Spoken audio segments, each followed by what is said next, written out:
அதனால் பிரம்மதேவர் பயத்தால் நடுங்கிய வண்ணம் யோசிக்கலானார். யோக நித்திரை வசப்பட்ட விஷ்ணு பகவானை நம்மால் துயில் எழுப்ப முடியவில்லையே. நித்ராசக்தி அவரை ஆக்கிரமித்துக் கொண்டிருக்கும் போது தர்ம சொரூபினான அவர்தான் என்ன செய்வார்? அசுரர்களோ ஆணவ மாததையோடு என்னை கொல்ல விரைந்து வருகிறார்கள், இனி என்ன செய்வது என்று பிரம்மா மனம் கலங்கலானார். மீண்டும் சற்று தெளிவடைந்து, அந்த மகாவிஷ்ணுவையும் அசைவற்ற அசைதேன பொருள் போல செய்திருப்பது எந்த சக்தியோ அந்த சக்தி நம்மை காக்க வல்லாள் என்றெண்ணி, பஞ்சபூதங்களின் குணங்களாக சப்தாதிகளை உயிர் நீங்கிய பின் உடல் அறியாதது போல இந்த திருமாலும் நித்திராசக்தியால் திருக்கண் மூடப்பட்டு யாதும் அறியாமல் துயில்கிறாரே, இவரை நான் கூவித்தது கூச்சல் கூட இவர் காதில் விழவில்லையோ? இவரோ நித்திராசக்திக்கு வயப்பட்டு விட்டார். பிறர் வயப்பட்டார் பிறரின் ஏவலாளர் என்று நித்ராதேவியை இவரையும் ஏவல் கொள்ளும் கடவுளாவார். இந்த நித்ராதேவி லக்ஷ்மி தேவி என்று சொல்வதற்கில்லை. ஏனெனில் நான் செய்த துதியை கேட்டு லக்ஷ்மியும் கண்விழிக்கவில்லை. அந்த லக்ஷ்மிக்கு இந்த பிரபஞ்ச உயிர்கள் அனைத்திற்கும் நாதனாக விளங்கும் மகாவிஷ்ணுவே நித்ராசக்தியின் வசப்பட்டு படுத்துறங்குகிறார் என்றால் இந்த பிரபஞ்சம் அனைத்தும் அந்த தேவிக்கே வசப்பட்டு கிடப்பதாகும். ஆகையால் நானும் விஷ்ணுவும் ருத்திரரும் சரஸ்வதி முதலான 3 தேவியர்களும் அந்த ஆதி பராசக்தி தேவியின் அருளால் பிறந்தவர்கள் என்பதில் எவ்வித ஐயமும் இல்லை. விஷ்ணுவே தேவியின் மகிமையில்தான் நித்திரையில் மயங்கி கிடக்கிறார் என்றால் நாம் எல்லாம் எம்மை அத்திரம் என்று எண்ணி யோக நித்ரா தேவியை சரணடைந்து துதிக்கலாயினார். தேவி, இந்த உலகிற்கு நீயே காரணம் என்று வேத வாக்கியங்களால் அறிந்தேன். அதற்கு சாட்சி போல உலகிற்கும் அறிவளிக்கும் திருமாலே உன்னால் நித்ரா தேவியின் வசப்பட்டு தன்னை மறந்து தூங்குகின்றார். எல்லா உயிர்களிலும் மனதிலும் உறைபவளே ஆதிசக்தி தேவி, உனது மோக விசால விளையாட்டை யார் அறிவார்? என்றும் ஜெகத்தை படைக்கும் கர்த்தா என்று கூறுகிறார்கள். நீயோ படைக்கும் சக்தி என்றால் இப்போது இந்த திருமாலை ஏன் உணர்வற்றவராக்கி விட்டாய்? பவானி, உன்னை காயத்ரி, சாவித்ரி, சந்தியை என்றெல்லாம் முனிவர்கள் பிரித்து வருகிறார்கள். உயிர்களுக்கு அறிவு ஊட்டுவதால் நீயே புக்தி என்றும், தேவர்களுக்கு எப்பொழுதும் சுகத்தை தருவதால் நீயே ஸ்ரீ என்றும், ஏனையோருக்கு மதி, காந்தி, சிரத்தை முதலிய குணச்சிறப்புகளை அளிப்பதால் அக்குண சொரூபிணியாகவும் வழங்கப்படுகின்றாய். உன்னை விட மேலான ஒரு தெய்வம் இல்லை. நானே இந்நாள் வரை இந்த விஷ்ணுவையே தெய்வம் என்று எண்ணியிருந்தேன். அவரே அறிவு கெட்டு உறங்கும் மானிடரைப் போல எந்த ஒரு உணர்ச்சியும் இன்றி என்னுடைய துக்கத்தையும் அறியாமல் தூங்கிக் கொண்டிருக்கிறார். வேதத்தாலும் உன் பெருமையை அறிய முடியாது. ஏனெனில் வேதமே உன்னில் உண்டாக்கப்பட்டதாகும். உனது சரித்திரங்கள் அனைத்தும் நானும் ஹரிஹரர்களும் கூட சரிவர அறியவில்லை. தேவி, யாகங்களில் ஆகுதி செய்யும் போது ஸ்வாஹா என்னும் நாமத்தை உச்சரிக்காவிட்டால் தேவர்கள் ஒருபோதும் அவிர்வாகத்தை அடைய மாட்டார்கள். ஆகவே தேவியே, நீயே தேவர்களுக்கு ஆகாரத்தை தருவவளாக விளங்குகின்றார். ஏ பகவதி, உன் மகிமைக்கு இந்த விஷ்ணுவே சாட்சியாவார். ஏனெனில் உன்னுடைய சக்தியினால் வசீகரிக்கப்பட்ட சரீரம் உடையவராக இருப்பதாலேயே இந்த விஷ்ணு இப்போது நித்திராசக்திக்கு வசப்பட்டு தன்னை மறந்து உறங்குகின்றார். இவருடைய மார்பிலே வசிக்கும் இவருடைய பத்னியாகிய லக்ஷ்மி தன் பதியை எழுப்ப சக்தியற்று போய் அவளும் உறங்குகின்றாள். ஏ பகவதி, ஒரு நாடகம்தான் இயற்றி நாடகத்தை தானே நடித்து காட்டுவது போல மோகஜாலமான இந்த உலகம் என்னும் நாடகச்சாலையை நீயே நிர்மாணித்து அதில் நீயே எல்லாமாக விளையாடுகின்றாய். எல்லாவற்றையும் நீயே படைத்து நீயே அளிக்கின்றாய். ஆதியிலே என்னையும் நீயே படைத்தாய். இப்போது என்னை பரீட்சிப்பதற்காகவே, என்னை கொள்வதற்காக இந்த மதுகைடவர்கள் என்னும் இருவரையும் நீயே படைத்தாய் போலும். இந்த அசுரர்களுக்கு பயந்து உன்னை சரணடைந்தேன். என்னை கொள்வது உன் இச்சை அல்ல என்றால் இப்போது இந்த விஷ்ணுவை துயிலெழுப்பி என்னை காத்தரு, அல்லது என்னை கொன்றுவிடு. நான் மரணம் அடைவதற்கு சிறிதும் துக்கப்படவில்லை. ஆனால் உன்னால் படைக்கப்பட்டு சிருஷ்டி கர்த்தாவான நான் இந்த அசுரர்களால் கொல்லப்பட்டால் அந்த அபகீர்த்தி உலகில் நிலைத்து நிற்கும் அல்லவா? ஆகையால் தேவி, நீயே எழுந்தருளி என்னையாவது இந்த அசுரர்களையாவது கொன்றுவிடும். சிறுமியைப் போல் விளையாடுபவளே, நீ விஷ்ணுவை துயில் எழுப்பினால் அவர் அசுரர்களை கொல்லும் வல்லமை பெறுவார். இவை யாவும் உன்னாலேயே சாதிக்கப்பட வேண்டியவை என்று பிரம்மன் பலவாறாக தேவியை பிரார்த்திக்கலாம். உடனே அம்பிகையின் திருவருளால் விஷ்ணுவின் உடலில் இருந்த தமசிய ரூபமான நித்ரா சக்தி வெளிப்பட்டு சென்றது. ஆகையினால் விஷ்ணுமூர்த்தி துயிலெழுந்தார். பிரம்மாவும் பரமானந்தம் அடைந்தார். தாமரையில் தங்கும் பிரம்மனே, நீ தவத்தை விட்டு இங்கு வந்த காரணம் என்ன? ஏன் இப்படி பயந்து நடுங்குகிறாய் என்று கேட்டார். அதற்கு பிரம்மன், தந்தையே, உன்னுடைய காதுகளில் இருந்து வந்த மழத்தின் வழியாக தோன்றிய மதுகைடவர்கள் இன்னும் 2 அசுரர்களும் என்னை கொலை செய்ய துரத்தி வருகிறார்கள். நான் பயந்து தங்களை சரணடைய வந்தேன் என்றார். உடனே அவருக்கு திருமால் அபயமளித்து, பிரம்மனே, நான் அந்த அசுரர்களை நொடி பொழுதிற்குள் கொண்டு விடுகின்றேன். அவர்கள் என் பலத்தை உணராமல் உன்னை பின்தொடர்ந்து என்னுடன் போர் செய்யவே வருகிறார்கள். அது அவர்கள் விதி முடிவதனால் தானே தவிர வேறொன்றும் இல்லை. நீ பயப்பட வேண்டாம் என்று கூறினார்.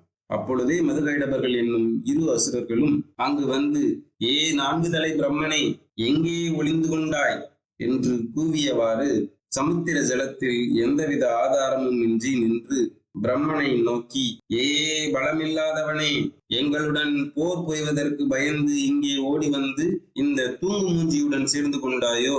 அதனால் எங்களுக்கு என்ன பயம்? இந்த தூங்கு மூஞ்சி பெருமாளே தன் கண்ணார பார்க்க நாங்கள் உன்னை கொன்று விடுவோம். பிறகு பாம்பு படுக்கையில் படுத்திருக்கும் அந்த பரந்தாமனையும் கொன்று விடுவோம். ஓ பிரம்மனே, ஒன்று எங்களுடன் போருக்கு வா, அல்லது எங்களுக்கு அடிமை என்று பணிவாயாக என்று கர்ஜித்தார்கள். அவ்வசுரர்கள் இவ்வாறு அலட்சியமாக பேசுவதைக் கண்ட விஷ்ணு அவர்களை நோக்கி, அசுரமணிகளே, உங்கள் அகம்பாவத்தை ஒரே கணத்தில் அடக்கி விடுவேன். வீணாக வாய் வீரம் பேசி பிதற்ற வேண்டாம். என்னுடன் போர் புரிய வாருங்கள் என்று கூறினார். அதை கேட்டதும் அசுரர்களும் கடும் கோபம் கொண்டார்கள். கண்கள் சிவந்தன. கணப்பொறி பறக்க சமுத்திரத்தின் மையத்தில் இருவரும் போர் செய்ய துவங்கினார்கள். அவர்களில் மது என்பவன் மிகவும் ஆவேசமாக முன்னேறி பாய்ந்தான். கைடபனோ தான் நின்ற இடத்திலேயே நின்றான். முன்னேறிய மதுவசுரன் அதி ஆதாரத்துடனும் அதி தீவிரத்துடனும் மகாவிஷ்ணுவின் மீது பாய்ந்து அவரை இருக்க கட்டிக்கொண்டு மல்யுத்தம் புரியலாம். அவனோடு மகாவிஷ்ணு நீண்ட காலம் போர் செய்தார். இறுதியில் மது புறம் காட்டி ஓடினான். அவன் ஓடுவதைக் கண்டதும் கைடவன் துள்ளி குதித்து குமுறி மதுவை போலவே மகாவிஷ்ணுவின் மீது பாய்ந்து மறுபோர் செய்தான். அவனும் நெடுங்காலம் போர் செய்தான். பிறகு சோர்வுற்ற அவனும் மதுவை போலவே புறமுதுகிட்டு ஓடலாம். இவ்வாறு இருவரும் ஒருவர் மாறி ஒருவராக மகாவிஷ்ணுவோடு பன்னெடுங்காலம் மிகவும் கடினமாக போர் புரிந்து கொண்டிருந்தார்கள். இவ்வாறு நெடுங்காலமாக மகாவிஷ்ணு மதுகைடவர்களோடு மாறி மாறி மல்யுத்தம் செய்யும் போது இருவரில் ஒருவன் கூட கலைப்படவில்லையே. இந்த போர் துவங்கி 5000 ஆண்டுகள் ஆகின்றன. மகாவிஷ்ணுவே இளைத்தும் கலைத்தும் காணப்படுகிறார். இவ்வளவு காலமாகியும் மதுகைடவாசுரர்களில் ஒருவன் கூட அழியவில்லை. அவர்களுக்கு சக்தியும் வீரமும் பலமும் எப்படித்தான் வளர்கின்றனவோ என்று அதிசயித்தார்கள். அதுபோல மகாவிஷ்ணுவும் எண்ணி சோர்வுற்றார். அவ்வசுரர்களை கொன்றொழிப்பது எப்படி என்று ஆலோசிக்க வேண்டும் என்று நினைத்தார். அப்போது அசுரர்கள் இருவரும் நெடு மலை நோக்கி, ஏன் இப்படி ஏக்கமிட்டு நிற்கிறாய்? உன்னால் எங்களை ஜெயிக்க முடியாது என்பது தெரியவில்லையா? அடைக்கலம் என்று எங்களில் காலில் விழுந்து விடு. அப்படி எங்களிடம் சரணடைந்தால் நீ உயிர் பிழைப்பாய், இல்லை என்றால் உயிர் இறப்பாய். முன் போலவே போர் செய். உனக்கு எது பலம்? அதை நாங்கள் தான் அழித்து விட்டோமோ? இனி நீ என்ன செய்வாய் என்று வார்த்தையால் உனக்கு சந்தேகம் இருந்தால் அதோ உனக்கு தெரியும். இந்த கணமே எங்களுடன் யுத்தம் புரியவா. காலத்தை வீணாக்காதே. உன் மகனாகிய பிரம்மனோ நீ வெற்றி அடைவாயோ அல்லது மரணம் அடைவாயோ என்று வைத்த விழி வாங்காமல் மிரள விழித்து கொண்டிருக்கின்றான். அவன் சந்தேகம் தீர்க்காதவாறு நாங்கள் உன்னை கொன்று அதன் பிறகு அவனையும் கொல்ல வேண்டியிருக்கிறது என்று முழங்கினார்கள். அவர்கள் பேசிய பரிகாச வார்த்தைகளை கேட்டு விஷ்ணுவை துடித்தார். இனிமேல் நமக்கு வெற்றி உண்டாவது அரிது. இவர்களை தந்திரத்தினால்தான் கொல்ல முடியும் என்பதனை உணர்ந்து கொண்டு அவர்களை நோக்கி, அசுரர்களே, மகாவீரர்களே, யுத்த தர்மப்படி போரில் இழைத்தவனை, நிராயுதபாணியாக இருப்பவனையும், சோர்வுற்று விழுந்தவனையும், பாலபருவம் உடையவனையும் சுத்த வீரர்கள் கொல்ல நினைக்க மாட்டார்கள். இந்த நியதி உங்களுக்கு தெரிந்திருக்கும். நானோ இப்பொழுது மிகவும் சோர்வுற்றிருக்கிறேன். நீங்களே இளைப்படையவில்லை. ஏனென்றால் நீங்கள் இருவரும் ஒன்றாக சேர்ந்து என்னை எதிர்த்து போரிடாமல் ஒருவர் மாறி ஒருவர் தனித்தனியாக போர் செய்வதால் நீங்கள் மாறி மாறி இளைப்பாற முடிகிறது. நானோ தனித்து உங்கள் இருவரிடமும் இடைவிடாமல் போர் செய்வதால் எனக்கு இளைப்பாற முடியவில்லை. ஆகவே இந்த உண்மை நிலையை நீங்கள் உணர்ந்து சற்று நிதானிப்பீர்களாயின் நான் இளைப்பாறியவுடன் முன்போல் உங்களுடன் போர் புரிய வருகிறேன். பிறகு யுத்த தர்மப்படி நியாயமாக போரிடுவோம் என்று கூறினார். அதை கேட்ட அசுரர்கள் அவரை இளைப்பாற அனுமதித்து விட்டு சற்று தூரத்தில் நின்றார்கள். அதை கண்ட திருமால் அவர்கள் இருவரையும் பற்றி அவர்களை அழிக்க வேண்டிய உபாயத்தை பற்றியும் சிந்திக்கலானார். இந்த மதுகைடப அசுரர்கள் தங்கள் சொந்த இஷ்டப்படியே தங்களுக்கு மரணம் உண்டாக வேண்டும் என்று பராசக்தியிடம் வரம் பெற்றவர்களாயிற்று. இவர்கள் இளைப்பார்களா? இவர்களை நம்மால் அழிக்க முடியுமா? இவர்களை வெல்ல முடியாமல் விட்டு விடுவோமானால் இவர்கள் தேவர்களுக்கும் மற்றவர்களுக்கும் தீங்கிழைப்பார்களே. இதற்கு நான் என்ன செய்யலாம்? இவர்களுக்கு கொடுமையான வியாதிகள் தோன்றும்படி செய்தாலும் கூட இவர்கள் இழைக்க மாட்டார்களே. இவர்கள் விரும்பினால்தான் இவர்களுக்கு மரணம் நேரிடலாம் என்று வரம் பெற்றவர்கள். இவர்கள் எந்த காலத்திலும் எந்த விதமான மரணம் அடைய வேண்டும் என்று விரும்பி இருக்கிறார்களோ அது நமக்கு தெரியவில்லையே. ஆகையால் இவர்கள் தாங்களாகவே மரணத்தை விரும்பும்படியான காரியம் ஏதாவது செய்வதே மேலான யோசனையாகும். ஆனால் அதை செய்வதற்கும் தேவியின் கருணையின்றி எப்படி முடியும் என்று எண்ணி விண்ணிலே ஜோதி சுரூபமாக நின்றாலும் பராசக்தி தேவி துதித்து முறையிட்டார். கண்ணீர் ஆறாக பெருக வேண்டி நின்றார். அப்போது தேவியானவள் கருணை கூர்ந்து, மாதவா, நீ அஞ்ச வேண்டாம். இப்போது நீ சண்டை செய்ய செல். உனக்கு வெற்றி உண்டாகுமாறு அவ்வசுரர்களுக்கு என் உருவத்தை காட்டி மோகம் கொள்ளும்படி செய்து அவர்களை நான் வஞ்சிக்கின்றேன். அந்த சந்தர்ப்பத்தில் அவர்களை நீ வெற்றி கொள்வாயாக என்று திருவருள் மொழிந்தார். அதை கேட்டு திருமால் அசுரர்களிடம் சென்று கடும் மல்யுத்தம் புரியலானார். அப்பொழுதும் அவர் வெற்றி அடைய முடியாமல் திகைத்தார். ஏக்கமுற்றும் முகம் வாடி நின்ற அந்த சமயத்தில் அம்பிகை கருணை வடிவம் கொண்டு ஜெகன்மோகினியாக வடிவமெடுத்து அவ்வசுரர்கள் முன்னே தோன்றினார். தன் கடைக்கண் பார்வையை வீசினார். புன்னகை தீ மூட்டி அபிநய நாடகத்தால் அவர்களை போர் செய்ய விடாமல் மயக்கினார். சங்கீத கானத்தாலும் அழகு மயக்கத்தாலும் அளவு கடந்த மோகத்தாலும் மதிமயங்கிய மதுகையிடவர்கள் இருவரும் அதன் பிறகு போரில் மனம் கொள்ளாமல் வெறி பிடித்தவர்கள் போல் தேவியை பார்த்த வண்ணம் அறிவு கலங்கி நின்றார்கள். அந்த சமயம் மகாவிஷ்ணு மெல்ல தேவியின் திருக்குறிப்பை துணிவு கொண்டு அறிந்து கொண்டு அசுரர்களை நோக்கி, வீரர்களே, உங்களைப் போல் போர் செய்பவர்கள் இன்று வரை நான் கண்டதில்லை. உங்களின் போர் திறமையை கண்டு நான் மகிழ்ந்தேன். இப்போது உங்களுக்கு போர் செய்யும் எண்ணமோ இல்லை என்று போல தோன்றுகிறது. இனி உங்களுக்கு வேண்டியது என்ன? வேண்டியவற்றை கேளுங்கள், நான் வழங்க சித்தமாக இருக்கிறேன் என்று புன்சிரிப்புடன் கூறினார். ஜெகன்மோகினியை கண்டு மயங்கிய தேவர்கள் இருவரும் மகாவிஷ்ணுவின் வார்த்தையை கேட்டு ஏளனமாக சிரித்து, ஏ விஷ்ணுவே, நாங்களா உன்னிடத்தில் யாசிப்போம்? எங்கள் மரபினரிடத்தில் யாசிப்பதே உன் வழக்கமாயிற்றே. அதை மறந்து நீ இப்போது கூறிய இந்த வார்த்தைகள் எங்களுக்கே விந்தையாக இருக்கிறது. ஆயினும் நாங்கள் இருவருமே உன் போர் திறமையை கண்டு பாராட்டியவர்கள். உனக்கு நாங்களே பரிசளிக்க எண்ணி இருந்தோம். ஆகையால் உனக்கு என்ன பரிசு வேண்டுமோ அதை நீ வரமாக கேட்பாயாக என்றார்கள். அதை கேட்டதும் மகாவிஷ்ணு மகிழ்ந்து, உங்களுக்கு கொடுக்கும் திறன் இருக்குமானால், என் போர் திறமையை கண்டு நீங்கள் பாராட்டியது உண்மையானால், இந்த யுத்தத்தில் என்னால் கொல்லப்பட வேண்டும் என்ற விருப்பம் உங்களுக்கு உண்டாக வேண்டும். அதாவது நான் உங்களை கொல்ல வேண்டும். இதுதான் நான் கேட்கும் வரம் என்றார். அதை கேட்ட அசுரர்கள் இருவரும், ஐயோ, மோசம் போனோமே, மகா தந்திரசாலியான இந்த திருமால் நம்மளை வஞ்சித்து விட்டானே, இவன் வேறு எதையாவது கேட்பான் என்று எண்ணி இருந்தோம். அதை கொடுத்து தொலைத்து இவனை அனுப்பிவிட்டு நாம் மகிழ்ச்சியாக வாழலாம் என்று எண்ணி இருந்தோம்.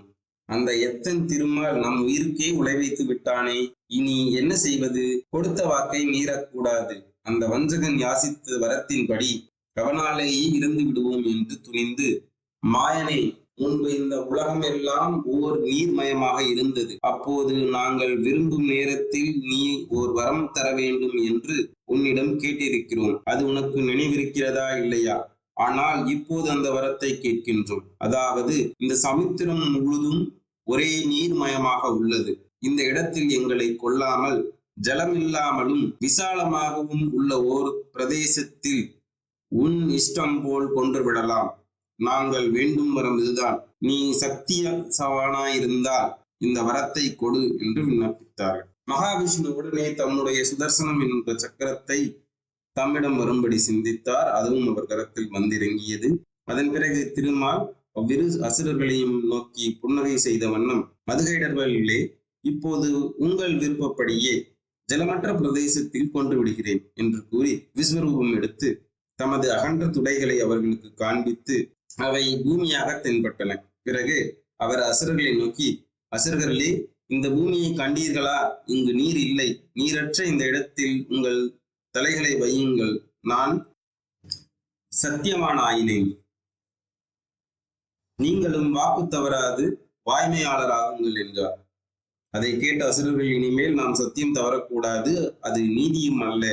இந்த மாயவன் செய்த சூழ்ச்சியைப் போல நாமும் ஒரு சூழ்ச்சி செய்வோமாக என்று தம்முடைய உடல்களை 1000 யோசனை நீளமுள்ளதாக காட்டினார்கள்.